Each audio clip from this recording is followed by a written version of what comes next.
Welcome to Creating Wealth Through Passive Apartment Investing podcast. In this show, we will discuss about best and worst experiences about passive and active apartment investing. And I am your host, Ramakrishna. Let's begin the show. Today's our guest is Charles Siman from Three Works Management LLC. Welcome, Charles. Rama, thank you so much for having me back. It's a pleasure to be here.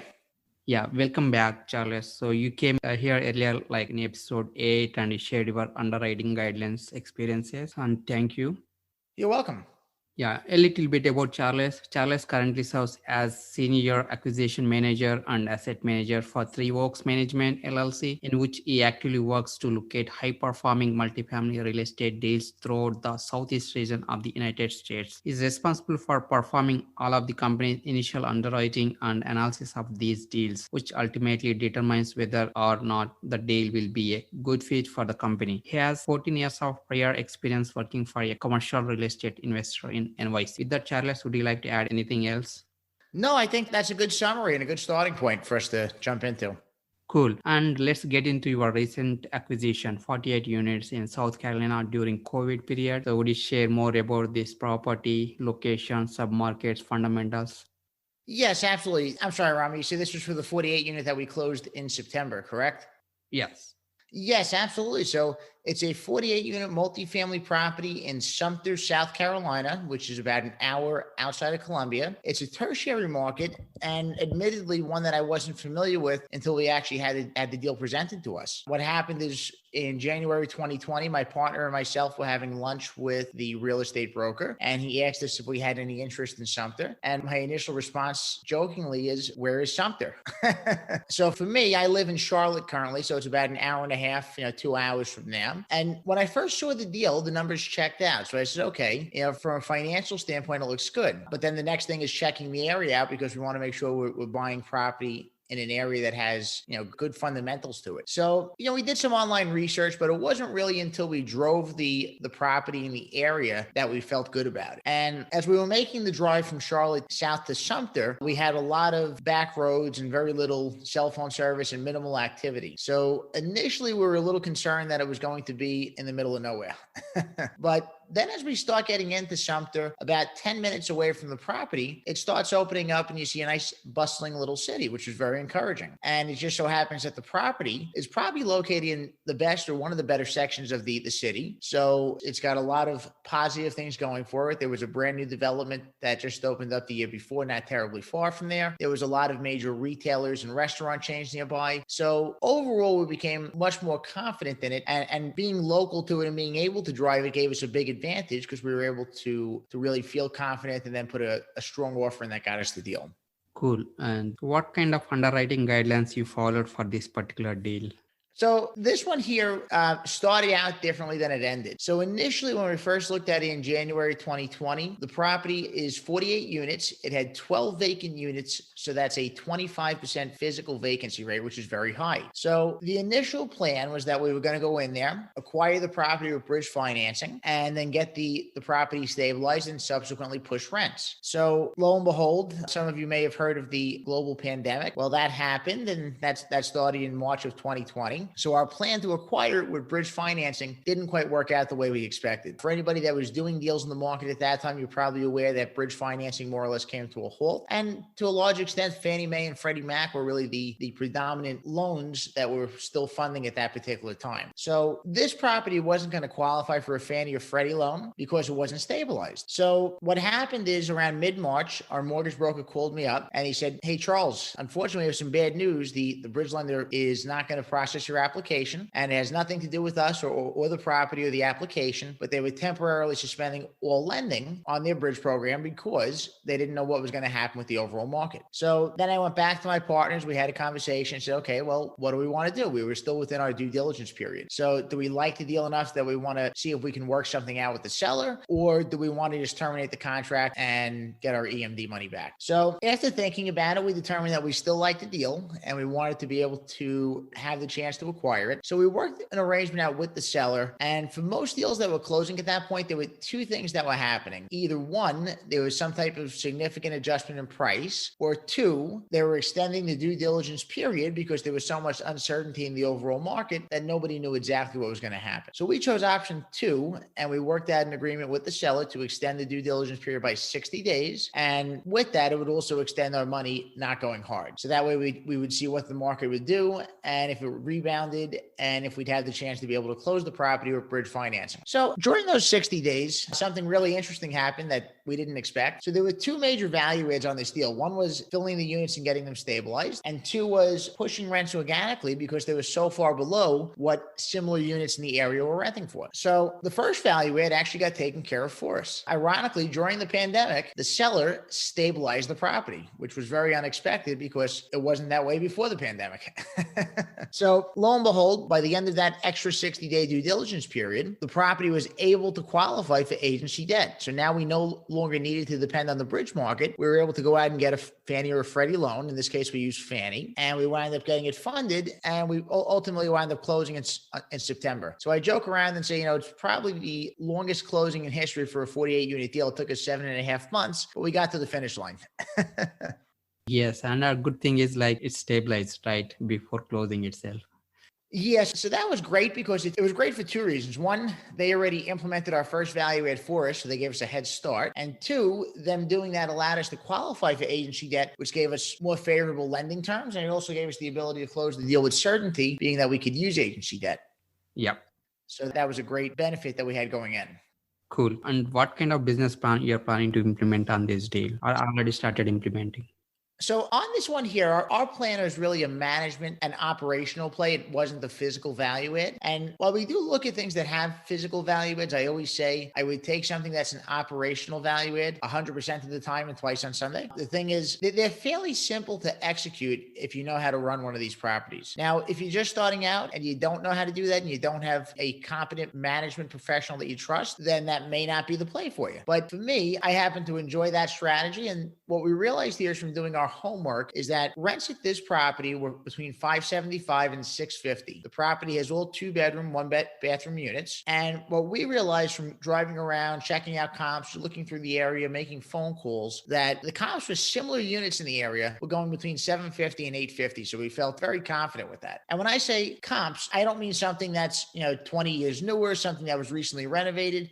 I mean something that's similar vintage, similar size, similar layout, and similar finishes, the whole kit and caboodle. And we realized, okay, rents here are between $575 and $650. So we have the opportunity to go in there and increase rents organically. And that was our plan. So the seller was a local family, and they've done fairly well for themselves in different things, but real estate was not their primary business. And because of that, the property didn't get a lot of attention. They had a property manager in the area that managed it for them, but the property manager also managed 3 other properties, the other 3 which were owned by that property management company. So needless to say, this property probably didn't get the attention that it needed. And there were 27 month-to-month leases when we closed. So out of 48 units, 27 had month-to-month leases. Now, some people could look at that as a bad thing because that's a lot of exposure, and there's a lot of truth to that. But we looked at it as an opportunity, because what it meant is that we had the opportunity to push rents that much faster. So our year one projection was $750, because even though our property manager said we could hit higher than that, I have to admit I was a bit skeptical. So we really budgeted getting rents up to $750. And I always like to figure things are going to take longer than you expect them to. So we actually budgeted hitting that in year 2. So what happened is, with those 27 month-to-month leases, our property manager's first objective was to get those tenants signed to new leases. And we told people that we weren't going to have anybody month to month. If you are going to be month to month, then there's going to be a significant premium. So that highly motivates people to sign new leases. So we got the new tenants on,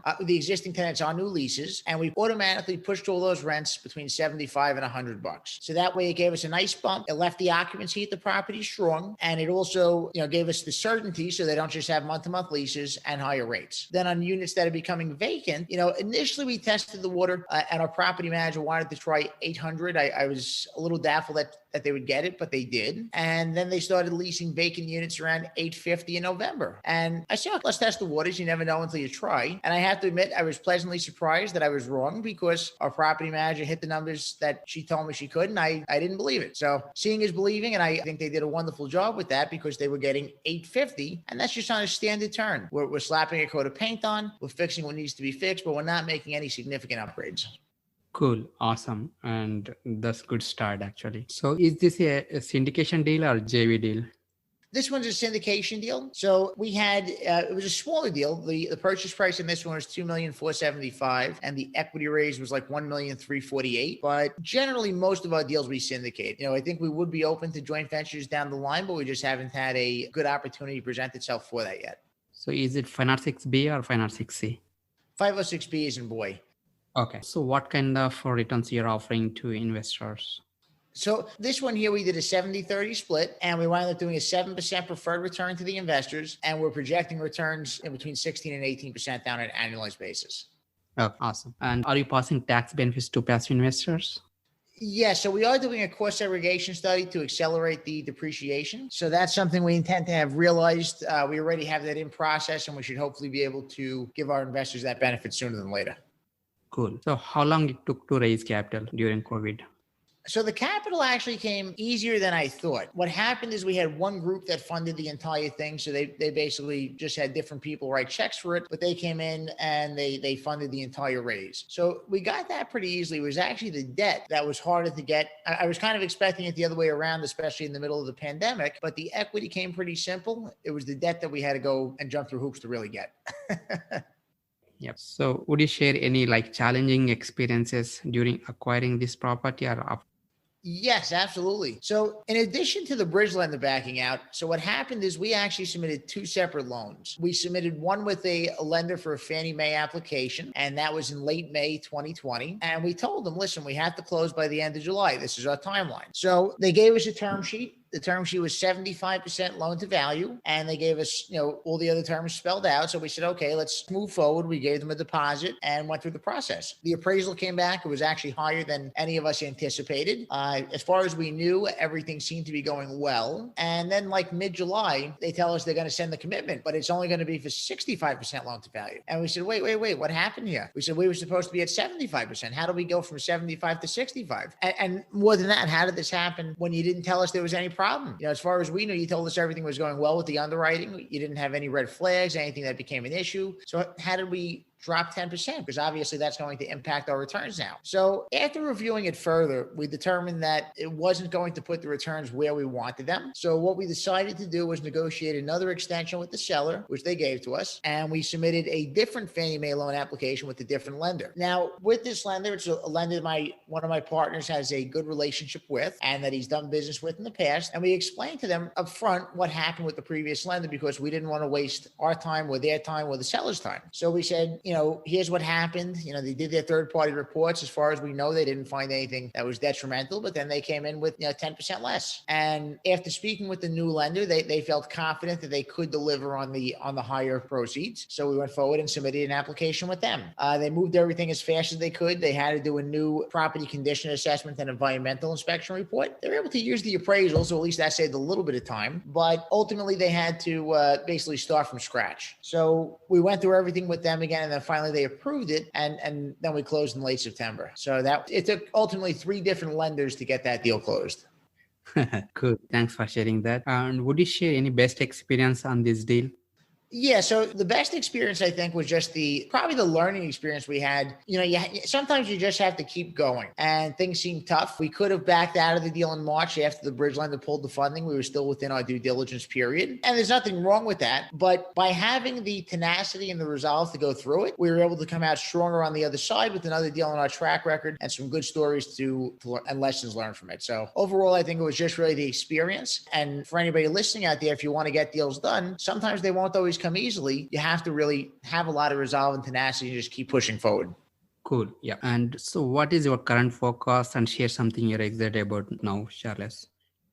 So something that I'm currently excited about is just a lot of opportunities in 2021. So we still have the uncertainty of the pandemic, and unfortunately, it doesn't seem that that'll be going away too soon. So what we have to do is adapt and make the best of that. And for me personally, my company had set a goal to do 3 deals and 500 units in 2020. We definitely fell short on that. We did 1 deal, and it was only 48 units. So needless to say, from a financial and deal perspective, we fell short. But what we were able to do is build a lot of relationships that put us in a much better direction for 2021. And what I would tell anybody out there is, I don't really think we're going to see a crash in the multifamily space. I do think that we will wind up seeing some type of reset in other real estate markets, but not necessarily multifamily, because there's still a lot of money flowing into this space. So I would say build your team and be ready. There will be opportunities. Some people are going to be looking for distressed properties. If you look in markets that were hit particularly hard by the pandemic, markets like Las Vegas, markets like Orlando, you'll probably see those markets start to rebound as things open up and as property owners are no longer able to hold on to those properties. And you'll find select other distressed properties too throughout different markets in the country, but it's just keeping your eyes and ears open and making sure that you have the resources and the team available to move quickly once these deals become available. Awesome. So any one advice that impacted you, Charles? So the best advice I would say is educate yourself for anybody starting out, read books, listen to podcasts like these, and get as much information as you can. And then ultimately start taking action. So the biggest action piece you can do is building your network, and you'll need different things if you want to be successful in this business. So there's 4 things I always tell anybody starting out if you want to be successful. One is you need to pick a target location. So don't try to look in too many different markets. And I say most of these things from my own personal experience, even though they are kind of cliche. Some people learn right away and other people are stubborn like me, and they go out and they make mistakes. So what I would say is by trying to be in too many markets, you wind up not really knowing any of them and not having deep enough connections to really get quality deals. So pick 1 or 2 markets that you focus on starting out and make that your go-to market. Number 2 is finding investors. So one of the mistakes that a lot of people make, and we made also, you spend too much time on finding the deal thinking the investors will come. And with a smaller property like a single family home that you're wholesaling, that might be true. But with a deal this size, it's probably not going to happen. So you want to be actively looking for deals and actively looking for investors on a regular basis. And instead of telling yourself that you're just starting out and you don't have a deal, what do I show investors? What you want to do is connect with somebody who's more experienced than you and find out what are they doing to attract investors, and figure out how you could apply that to your own situation and then use that constructively. Then number 3, I would say, is finding a partner. And when I say a partner, I mean a partner to build your business with. So most syndication groups have more than one person involved. There are some that have one, but very few. Most have anywhere from 2 to 4 different partners. Because what happens is initially when you're starting out, you're not going to have a lot to do because you're still building momentum. But if you do a good job of building momentum, then you'll soon have more to do than you can handle. So what I recommend at a bare minimum is having 2 people involved, one of which is working on the acquisition side, one of which is working on the investor relation and capital side. So you always want to have both sides moving forward. So that way, when one side's ready, so if the guy on the acquisition side finds a deal, but then you have no money to fund it, then it didn't work. So you need both sides moving forward at all times. And then the last thing, and probably the single most important point that I would tell anybody to focus on if they're starting out and they want to move faster, is to build good sponsor relationships. So a sponsor is somebody who signs on a loan for you, and they're also known as a key principal, a loan guarantor. But if you develop a good relationship with them, they can be a lot more than just somebody who signs on a loan for you. And what I would say, again, for everybody listening, do not do this without asking the sponsor that you're dealing with for their blessing first. If you do it without, you'll probably lose their trust. But if you're working with them and you have a good relationship with them, ask them, Mr. or Mrs. Sponsor, would you mind if I mention your name and say that I'm local boots on the ground for you in this market that I'm working with you? And that'll go a long way and move you a lot faster. If you go to the broker and say, hey, Mr. Broker, my name is, Charles Seaman. I'm starting out. I have no units. Or if you go, hey, Mr. Broker, my name is Charles. I'm working with Joe Smith, who has 2,500 units. Just put it in perspective and think which one's going to get you a more favorable reaction and a better deal. And the same thing on the investor side. So this business is all about track record. And the sooner that you can get somebody else's track record to attach to your own name, the better. And eventually, if you keep going and you make progress, you'll have your own track record where you won't need to do that, but it'll advance your business a lot faster earlier on if you do that. Yes, awesome. And thanks for sharing all the great things. Rama, thank you so much. How are you giving back to community, Charles?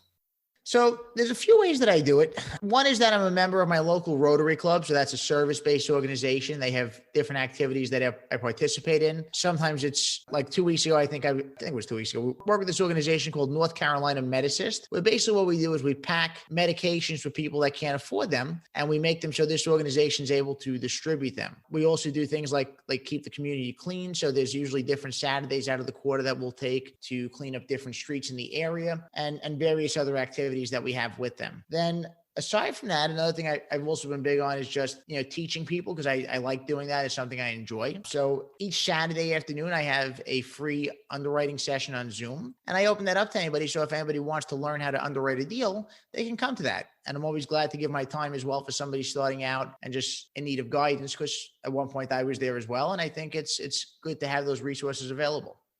Awesome. So how can listeners can connect with you? Sure. So I'll give you two ways. They can reach out by email, Charles at 3 OAKSMGMT.com, or text message 347-306-3278. And in particular, if anybody has interest in the underwriting session, just tell them that they heard me on your show, and we can definitely get them signed up for that.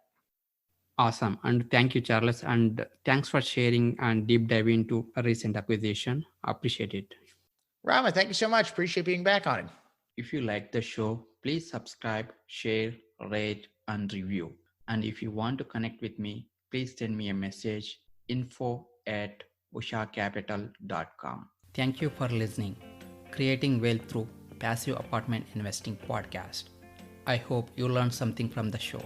See you in the next episode. Thank you. Any information provided from these shows are educational purpose only. As always, please consult with your own CPA, legal and financial advisor before investing.